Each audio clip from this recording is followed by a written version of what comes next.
Hi കൊച്ചുമക്കളെ, ഇന്ന് ടീച്ചറമ്മ പറഞ്ഞു തരാൻ പോകുന്ന കഥ ഒരു കരിങ്കുയിലിൻ്റെതാണ്. പണ്ടൊരു കാട്ടിൽ ഒരു മരച്ചുവട്ടിൽ ഒരു ദിവസം ഒരു സന്യാസി ഇങ്ങനെ തപസ് ചെയ്യുകയായിരുന്നു.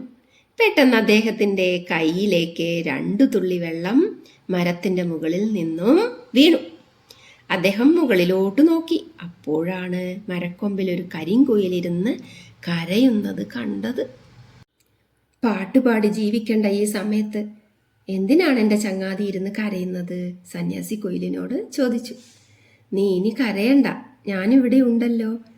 എന്താണ് നിന്റെ സന്തോഷം കെടുത്തുന്ന കാര്യം? എന്നോട് പറയൂ. കുയില് പറയും, അതാ കാണുന്ന കുളത്തിൽ ഒരു അരയന്നം താമസിക്കുന്നുണ്ട്. അവനെ കാണാൻ എന്തൊരു ഭംഗിയാണെന്നോ.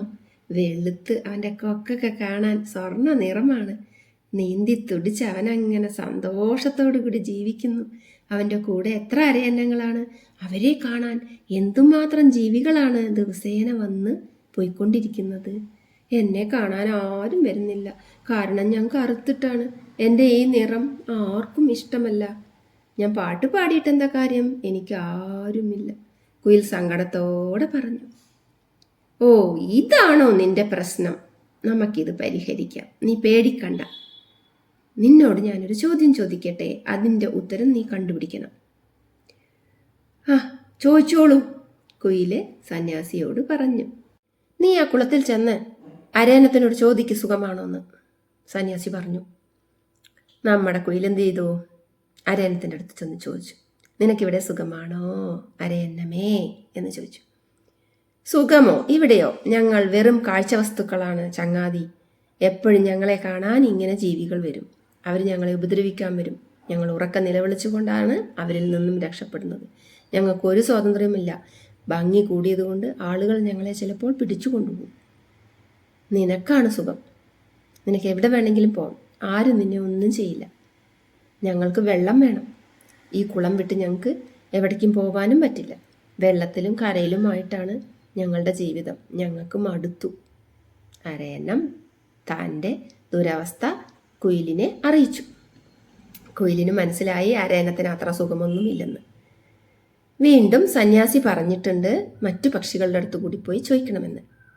അങ്ങനെ നമ്മുടെ കുയിൽ മയിലിനോട് ചെന്ന് ചോദിച്ചു. അങ്ങനെ കുയിൽ മയിലിൻ്റെ അടുത്തെത്തി ചോദിച്ചു, മയിലേ, നിനക്ക് സുഖമല്ലേ ജീവിതം? നീ സന്തോഷവാനല്ലേ? മയിൽ ഉറക്കച്ചിരിച്ചു. സന്തോഷവാനോ? ഞാനോ? എന്നെ എപ്പോൾ വേണമെങ്കിലും കാഴ്ച ബംഗ്ലാവിലെ ആളുകൾ വന്ന് പിടിച്ചു കൊണ്ടുപോകും. എന്നിട്ട് ആ കൂട്ടിൽ കൊണ്ടുപോയിട്ട് അടയ്ക്കും. ഞാൻ സുന്ദരനായ പക്ഷിയൊക്കെ തന്നെ, പക്ഷെ എൻ്റെ തൂവലിന് വേണ്ടി എന്നെ എത്ര പേര് കല്ലെടുത്തെറിയുന്നു. എൻ്റെ ഭംഗി കണ്ട് എന്നെ എത്ര പേര് ശല്യം ചെയ്യുന്നു. എനിക്ക് സ്വതന്ത്രമായി നടക്കാൻ പോലും പറ്റില്ല. ആളുകൾ എന്നെ കാണാൻ വേണ്ടി വരികയും ഉപദ്രവിക്കുകയും ചെയ്തുകൊണ്ടിരിക്കുന്നു. പിന്നെയോ ഈ വലിയ വാലും തൂക്കി നടക്കാൻ എന്തൊരു കനമാണ്. എൻ്റെ തൂവലുകളെല്ലാം കൊഴിഞ്ഞു പോയി. ചില സമയത്ത് ഞാൻ ഒരു ഭംഗിയില്ലാതെ നടക്കും. മഴയത്ത് ഇങ്ങനെ നൃത്തം ചെയ്യുന്നത് കാണാനൊക്കെ രസമാണ്. അത് കഴിഞ്ഞിട്ടുള്ള ക്ഷീണം എന്നോട് ചോദിച്ചു നോക്കണം. ഞാനൊരു സന്തുഷ്ടവാനായ പക്ഷിയൊന്നും അല്ല കുയിലേ. നിനക്കാണ് സുഖം. മയില് കുയിലിനെ ഉപദേശിച്ചു വിട്ടു.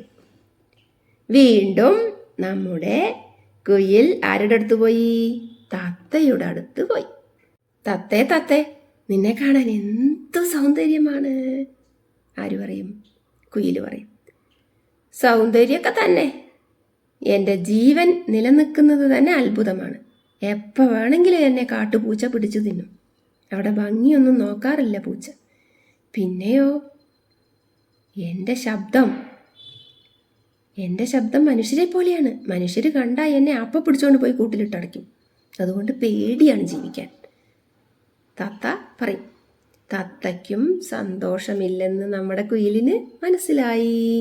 അവസാനം നമ്മുടെ കുയില് കഴുകനോട് ചെന്ന് പറയും, ഹേ കഴുക, നീ എത്ര ഉയരത്തിലാണ് പറക്കുന്നത്? നിനക്ക് ആരെയും പേടിയില്ല. നിന്നെ എല്ലാവർക്കും ബഹുമാനമാണ്. ഏറ്റവും ഉയരത്തിൽ പറക്കുന്ന പക്ഷി. നിന്നെ കാണുമ്പോൾ തന്നെ എല്ലാവർക്കും ബഹുമാനമാണ്. ഞാൻ എന്ത് പാടിയിട്ടെന്താ കാര്യം? എന്നെ ഒരാൾക്കും ഒരു വിലയില്ല.